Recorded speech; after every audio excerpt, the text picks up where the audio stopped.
What's good, y'all? It's your boy, FramebyFrame-Greg, and today I'm doing a 10-minute plank challenge. So if I go off the plank or take a break, I'm still gonna go for 10 minutes. I got my timer on my phone right here. We finna get straight into it. Let's go. If you're doing this workout with me, then you could just keep on listening. But if you're not and you're just watching, grab yourself a healthy snack or some water and listen to this story. Today, I'm gonna be telling y'all a story about how my last car locked up on me and just just died on me pretty much. And I can laugh about this story finally because it happened a couple months ago, and we all go through car problems here and there. But before I dive into this story, y'all let me know what y'all first car was. Mine was a 1999 Honda Civic. Now, if y'all know anything about Hondas, y'all know this story isn't about the Honda. Anyways, though, this car that I'm talking about, I've had it for about 3 years maybe. And, it was kind of like a used car situation. I kind of got a car at the moment while I was still doing school online and, just getting back and forth from work and going out to places. So this was just my little personal car that I was putting a good mileage on. And, I pretty much had to keep it repaired and stuff or keep it in shops because I was still learning about how to fix on cars and stuff. And I should have known from the moment that I got the car that it was going to give me a lot of trouble or it was going to be a lot of time in the shop just because off the simple fact when I got the car, it gave me trouble just getting off the lot. When I bought it, I went to the gas station to fill it up and then the car didn't want to start. And then, I had to call the person I bought the car from and they came out and helped me and then it started up. It kind of like had a problem starting up, which it was like seemed like the engine was flooding, but at that time I really didn't know much about cars at all. So he gets the car started and I drive off, but I still have one more stop on the way home and I stop at I think it was a CVS or Walgreens, one or the other, right? So I go in the store and I get what I need. I come out the store, my car is still there. I turn off the engine like normal or whatever, lock the doors. I get back in the car, put the key in the ignition, and I try to start it and it won't start again. And I couldn't believe it.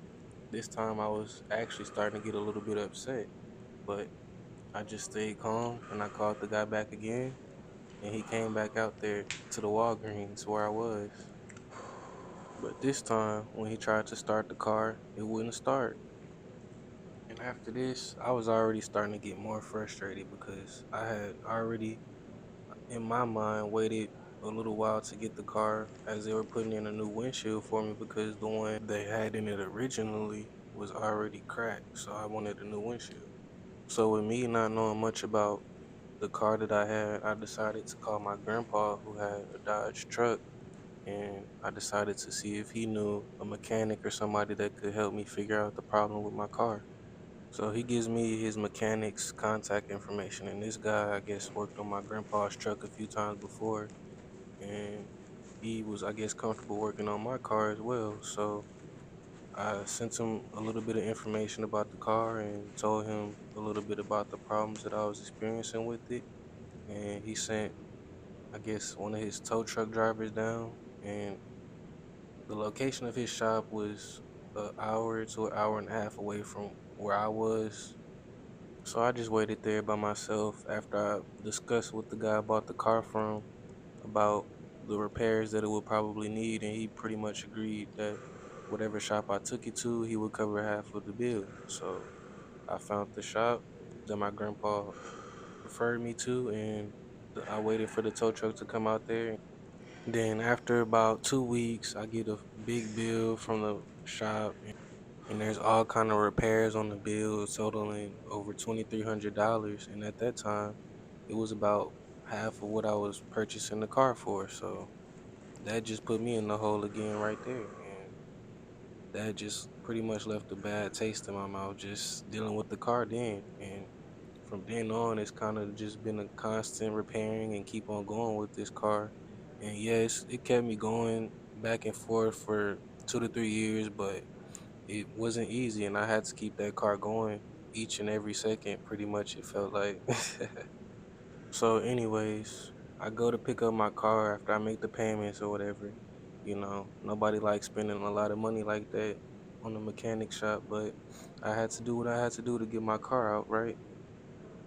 So, if you can imagine this, I'm jamming my music, heading home, and that's a long drive, but I'm happy. I got my car out the shop, and this is my second car pretty much, so I'm kind of happy just driving back home, and then I'm shaking my head right now.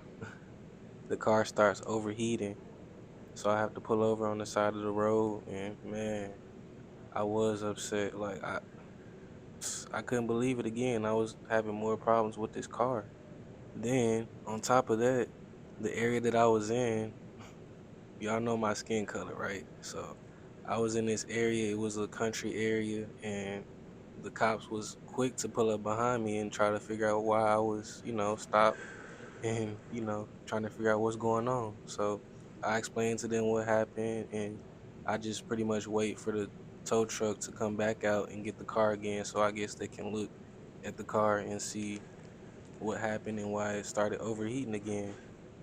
So I guess the next day after they finally look at it, because when I got over there, it was after I got off of work. So when I took it back to them, they were already leaving the shop. So it's just kind of, I was just leaving it there for them to work on the next day.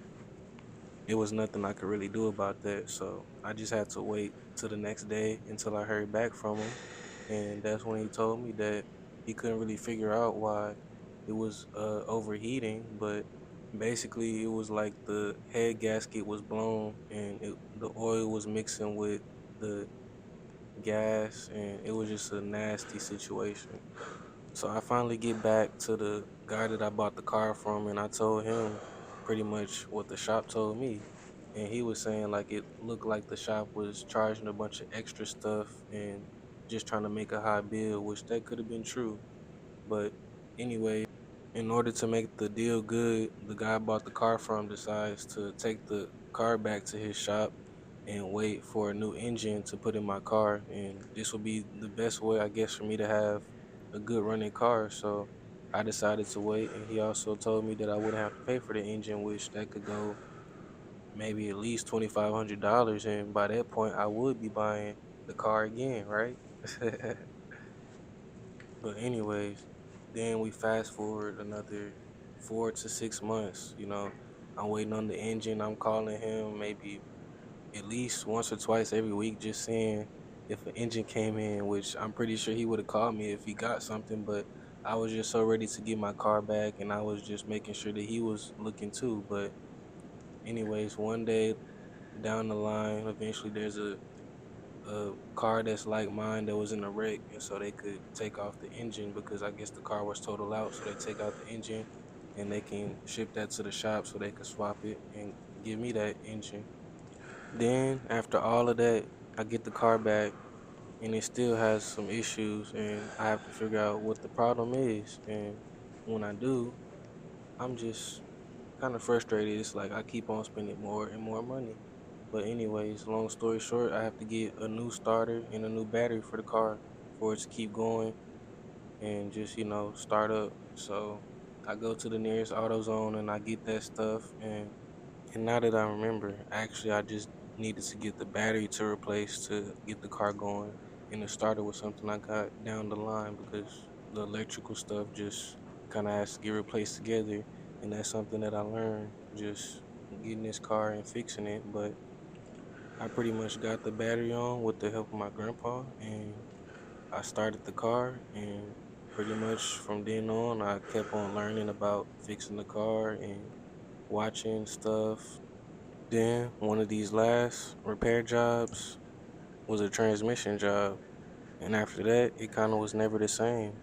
I put so much work into the car trying to fix it myself, and even getting my one of my mechanic friends to help look at it and stuff and try to help me figure out what was wrong with it. But I just kind of had no luck with the car. And eventually it just locked me out to where I couldn't even get in the car with the key and stuff. The key broke in half, and it was like I was either gonna have to spend more money on the car to keep it fixed, or just give it up. So it got to that point to where I felt like I just didn't want to keep on trying and putting more hundreds of dollars in the car, and I just gave it up and went to go get me something else. But the story ends good, and I eventually got a good car that's the opposite of this story, and I learned a lot. So if y'all enjoyed this story time, let me know, and I'll keep them coming. I hope y'all had a good workout or y'all enjoyed Oh listening yeah, to this we story. dripping sweat with it. That's a real workout. Now, if y'all did that with me, y'all gotta say this with me: discipline over emotion, mind over body. Let's get it, y'all. Yup.